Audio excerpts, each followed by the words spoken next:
Welcome to our channel. Today we how to register with Sendinblue for transactional email workflows. Easy tutorial step by step clearly. Begin by opening your web browser.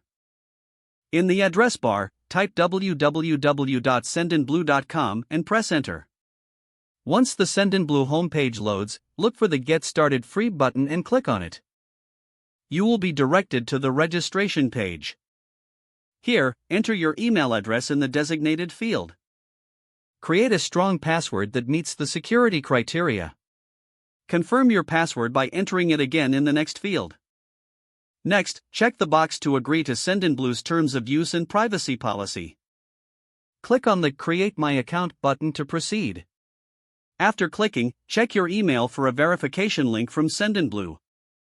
Open the verification email and click on the provided link to activate your account. Once your account is activated, return to the Sendinblue website and log in using your email and password. You will be taken to your dashboard. From the dashboard, locate the Transactional option on the left sidebar. Click on it to access the Transactional email section. To set up your first transactional email, click on the Create an SMTP key button. A pop-up will appear asking you to name your key. Choose a relevant name and click Generate. Make sure to copy the SMTP. Now, navigate to the Settings tab in the left sidebar. Under Settings, click on SMTP and API. You will find detailed instructions for configuring your SMTP settings with different platforms. Follow the guide based on the platform you are using, ensuring you enter your SMTP key and other required details. After successfully configuring the SMTP settings, return to the dashboard.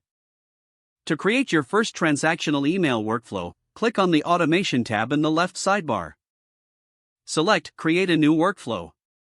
Choose a template that suits your needs or start from scratch. Follow the prompts to set up your workflow triggers and actions. Once complete, review your settings and click on Save to finalize your workflow. You are now ready to start sending transactional emails with Sendinblue. If the page does not load, refresh the browser or try again in a private or incognito window. Don't forget to like this video and subscribe to our channel for more step-by-step tech guides.